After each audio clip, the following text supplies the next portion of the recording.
Fokus pertanyaan kelompok kami adalah bagaimana cara mencapai perdamaian antara Rusia dan Ukraina dalam pandangan liberalisme klasik. Sedikit penjelasan tentang kondisi dan keadaan perang di Rusia dan Ukraina. Konflik Rusia dan Ukraina dimulai sejak tahun 2014 lalu, namun puncak konflik ini terjadi pada tahun 2022 yang dimulai karena kekhawatiran Rusia dengan niat Ukraina untuk bergabung kepada NATO, di mana Rusia menolak penuh keinginan Ukraina untuk bergabung ke NATO karena wilayah Ukraina berbatasan secara langsung dengan Rusia dan sangat dekat dengan Moskow, yaitu ibu kota Rusia. Jika Ukraina bergabung dengan NATO, hal ini dapat menimbulkan ancaman yang nyata bagi Rusia. Hingga saat ini perperangan tersebut masih dalam keadaan yang memanas karena kepentingan nasional dari masing-masing negara tersebut belum terselesaikan. Fokus kajian kelompok kami adalah membahas tentang bagaimana liberalisme klasik menjawab dan memberikan solusi perdamaian terkait perang Rusia dan Ukraina yang mengacu pada pasal-pasal Immanuel Kant. Liberalisme klasik adalah pandangan yang menyatakan manusia memiliki kebebasan yang hakiki, sehingga upaya apapun untuk mengekang kebebasan tersebut harus memiliki justifikasi yang bermoral atau baik. Untuk menghadirkan perdamaian, liberalisme klasik memberikan beberapa strategi. Yang pertama adalah konstitusi negara yang harus berbentuk republik. Menurut liberalisme klasik, perdamaian dapat terwujud dengan negara harus menganut konstitusi yang bersifat republik.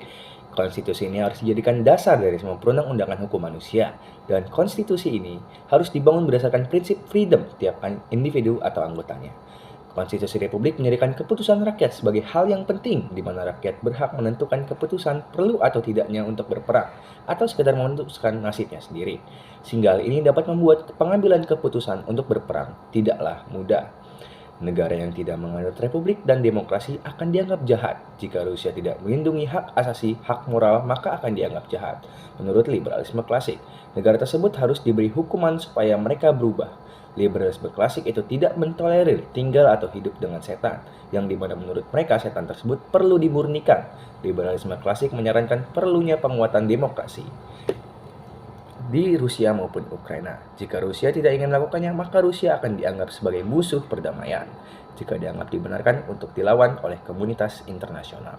Dalam hal ini, negara tidak boleh menerapkan pemerintahan yang despotik atau dapat dikatakan pelaksanaan kekuasaan sendiri oleh negara atas undang-undang yang dibuatnya sendiri, dan publik akan diatur sesuai dengan kehendak penguasa. Pada kasus Rusia dan Ukraina, sistem demokrasi di dalamnya dan nilai-nilai demokrasi tidak tertanam cukup baik. Vladimir Putin hanya mengambil keputusan untuk berperang atas dirinya sendiri.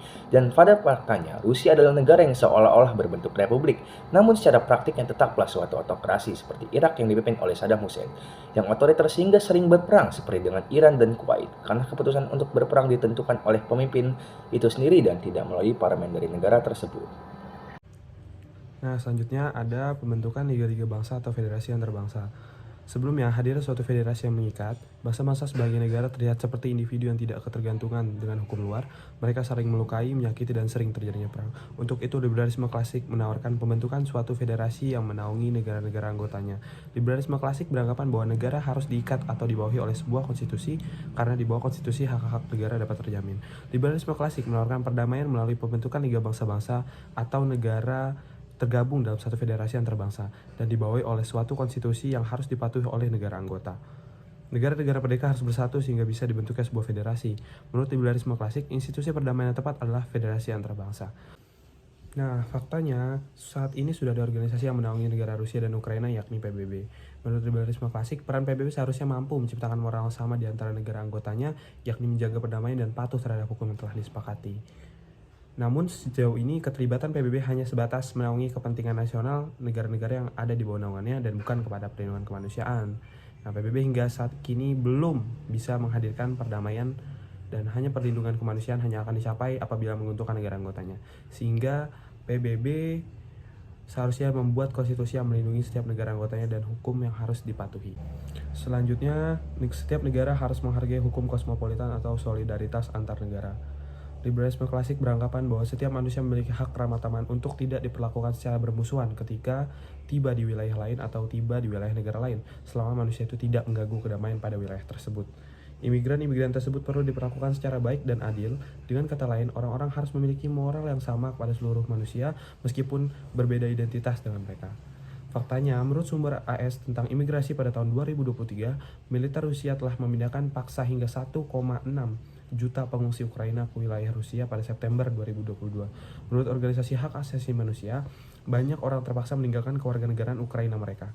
Menurut hukum internasional, pemindahan paksa adalah kejahatan perang. Namun, Rusia menggambarkan operasinya ini sebagai evakuasi kemanusiaan.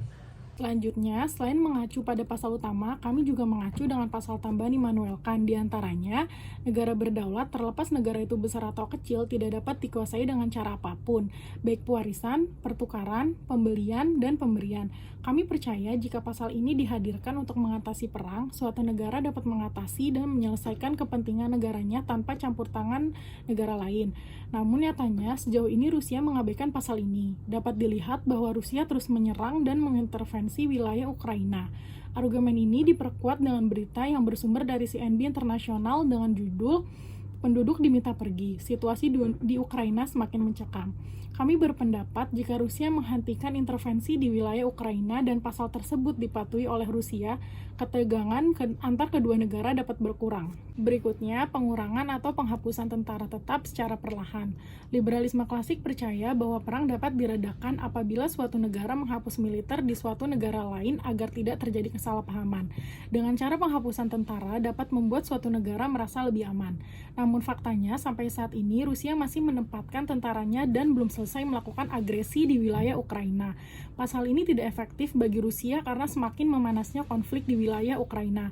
Namun liberalisme klasik percaya jika Rusia mengurangi tentaranya di wilayah Ukraina secara bertahap, warga Ukraina dapat memiliki kebebasan layaknya warga sipil di negara lainnya. Terakhir, tidak boleh ada negara yang mencampuri urusan pemerintahan dan konstitusi negara lain. Berdasarkan fakta yang ada, Rusia melanggar pasal ini karena pada tahun 2014 ketika masalah internal Ukraina belum terselesaikan, Rusia berusaha menganeksasi Crimea dengan tujuan menyelamatkan warganya dari krisis politik yang terjadi di Ukraina. Dengan alasan sebagian besar rakyat Crimea menginginkan lepas dari Ukraina dan memilih untuk bergabung kepada Rusia. Faktanya Rusia telah melanggar pasal tersebut karena Ukraina saat itu belum anarki sehingga dapat dikatakan bahwasannya Rusia ikut campur urusan pemerintahan negara lain dengan tujuan kepentingan nasional mereka.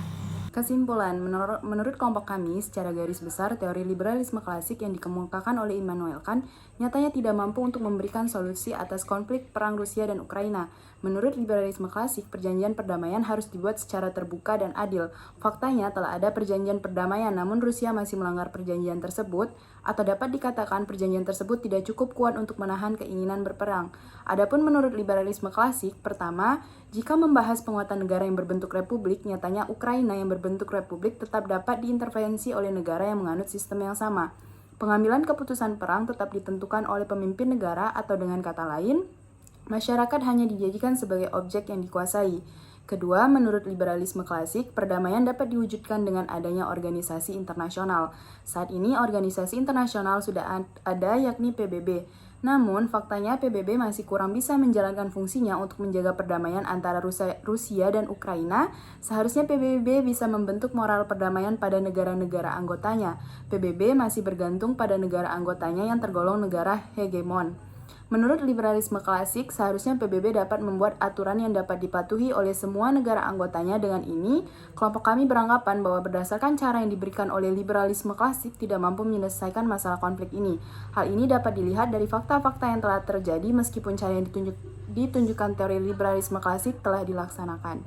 Sekian, terima kasih. Wassalamualaikum warahmatullahi wabarakatuh.